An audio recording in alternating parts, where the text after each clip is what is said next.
we're back again, and now we are gonna start trying to repair this thing, all the leaks and whatnot. Of course, yesterday when I took everything apart, I made one idiot mistake, and I stripped out one of the bolts for the seat belts. Thankfully, it's one of the third row ones.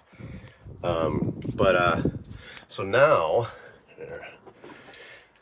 it's one of those Torx Plus bolts, and it was coming out and then it wasn't, so there was a little too much rust on the threads underneath, I'm guessing, and it just got stuck and it stripped out the bolt head. So now we're going to weld a nut on it so I can get this damn thing out.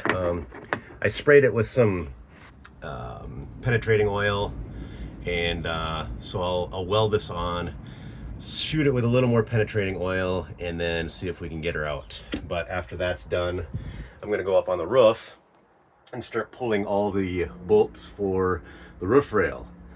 And these are just installed with rivnuts. I'm guessing, I don't know if that's factory, if someone added those later on, I'm guessing it's factory. But you can see some of these, like that guy there. And I've already sprayed these with penetrating oil too.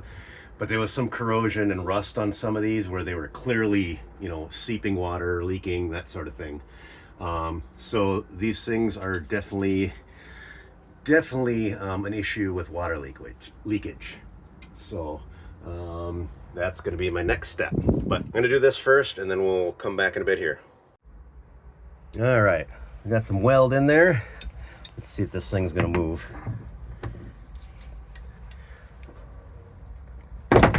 Or not. Son of a bitch. Okay, we didn't get very good welds on there. Let's go for round two. All right, we're back for round two.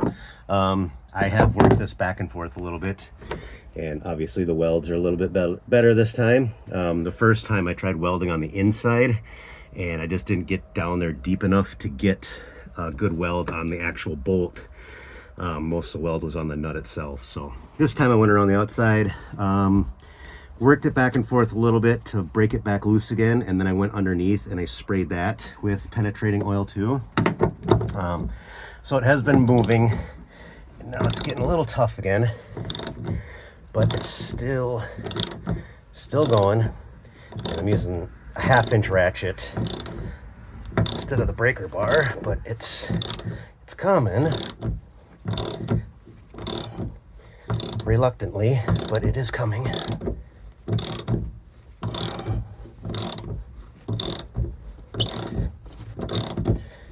The first time I didn't do a very good job of cleaning up the nut and the bolt head too, so that probably contributed to the poor weld. Yeah, she's almost out now.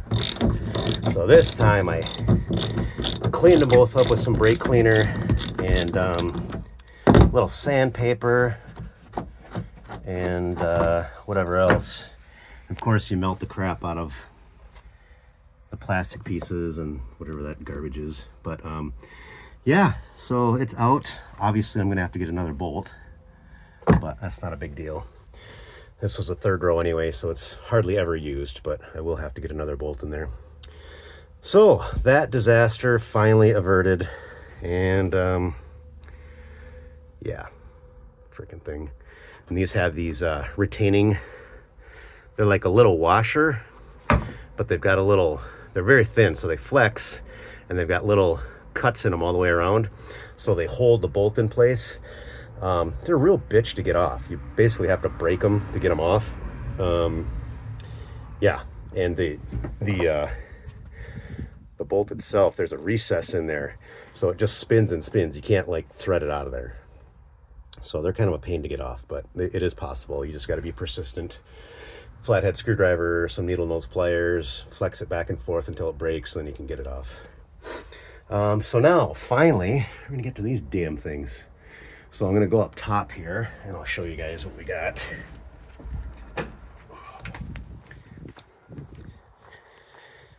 These are another Torx head bolt, I believe.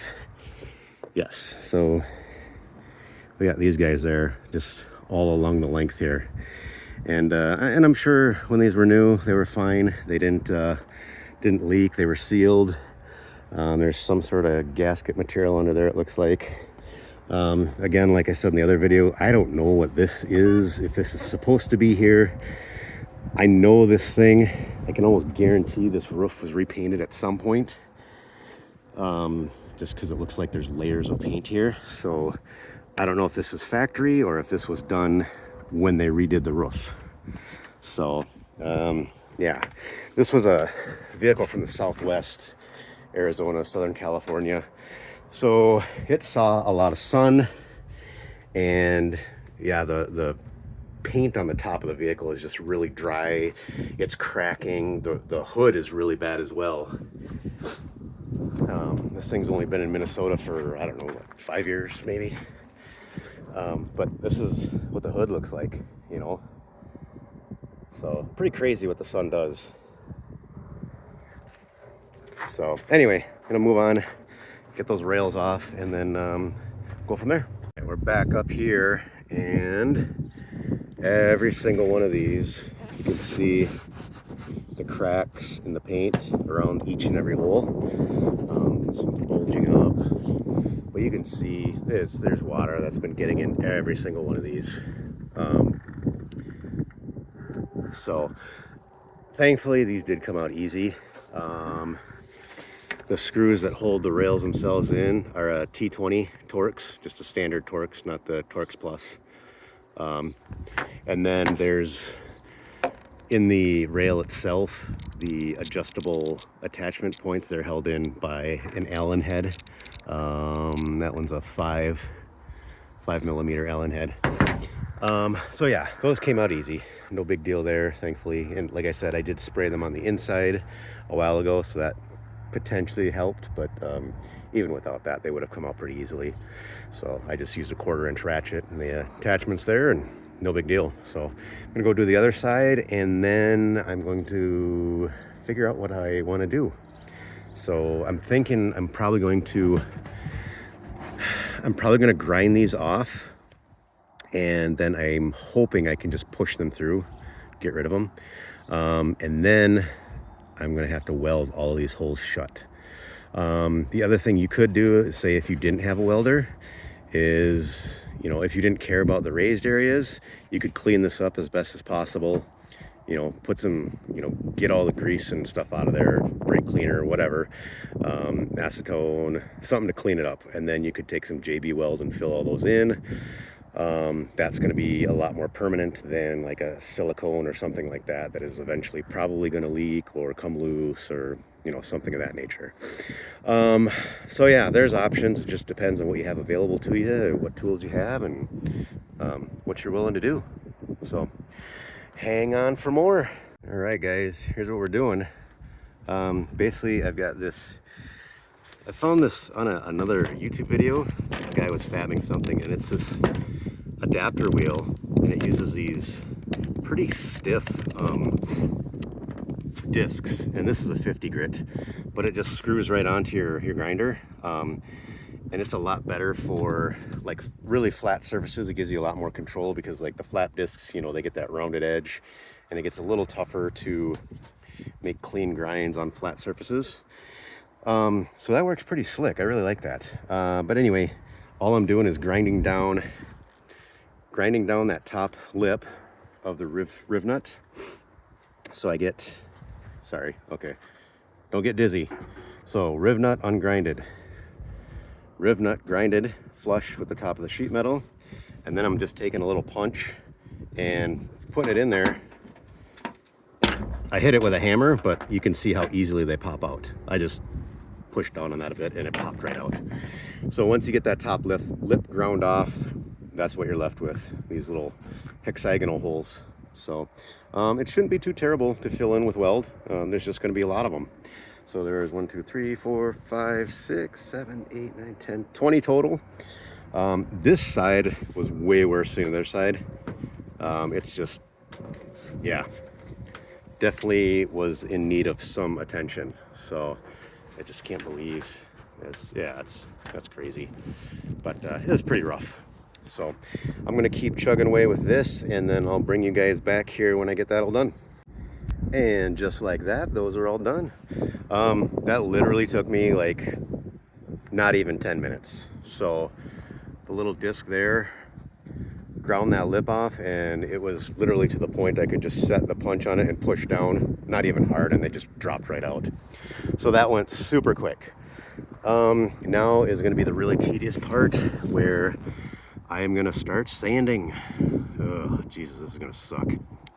Everywhere around these holes where I did grinding, there was rust underneath the paint, so I'm going to basically have to take everything down to the metal, more or less. And I'm also going to get this crap out of here too, because I honestly have no idea what it is, and I need to see what's underneath there just based on the rest of this. So got to be sure there isn't water getting in underneath there too. So yeah, now the real fun begins. So wish me luck.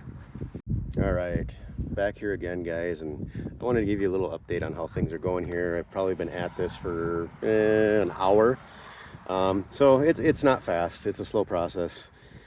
And but I just kind of wanted to show you guys like the rust underneath, you know, how it's pitted into the metal. I've been hitting this with 80 grit, which is aggressive, because I have to come back and, you know, do like I'll do like a 120 and then a 220 and then finish it all out with maybe like a 400 or something like that before I actually put paint on it. But this is the 80 grit, and you can see the swirls and the scratches even in the metal. So if you try to paint over that, you're gonna see those. Just an FYI for those of you that might try this or haven't painted before. You need to get those deep scratches out of there, otherwise you're gonna see it in your paint. Another thing is you can kind of see the rust, and it travels underneath the paint and the primer and all that stuff. So you kind of, when you're doing this, you kind of have to follow and keep sanding and just follow that rust until it isn't showing up underneath the paint anymore, or at least that's what I'm doing. That way when you go back and paint this, it doesn't come back and bubble up your paint and things like that. But yeah, it's getting there. It's slow, it's tedious, but it'll be worth it in the end. So just wanted to show you guys some of the stuff I've used here. Obviously this guy we use for grinding off the rivet heads, or that lip on the top of the roof. I was using this first I started with the 80 grit on the orbital, and it was working okay, but it was just going to take forever, and I was going to use a ton of sandpaper. At least I needed to start getting like the big flakes and chunks and the rust out. This was working pretty good, and it was working decent on taking out that stuff in the rails on the edge. Let me show you here. It was working okay here on this stuff, but then I found the secret weapon. Forgot I had this thing. Holy hell, that thing just takes off everything like right now. It works really good. Just obviously don't let it sit in one spot for a long time. But I mean, I did all this right there. I mean, I just zipped back and forth for about 30 seconds and that was done. So that guy is going to get the rest of this rust and flakes and chipping paint off for me. And then once that is all gone, then I will go back to the sander and start smoothing and leveling everything out. The sky is questionable right now, so I've wiped this stuff down with mineral spirits. And even though this has been sanded, for one, you can kind of see all the different layers of paint from the primer, sealer, all the way up to, you know, the top coat there. But I wiped it all down, and you can still see the cracks in the paint. And a lot of these, if I follow them down to the metal, there's rust under there. So I got to do some more sanding on those, but I'm just going to stick some duct tape over these for right now so I don't get rain in the truck any more so than I already was. And that way I can keep moving on with the rest of this and not worry about water getting in further. So yeah, good stuff. Good stuff. All right, this is kind of where I ended up yesterday. Of course, it rained a little this morning, and now we've got all kinds of flash rusting, but whatever. Little quick sanding will take care of that.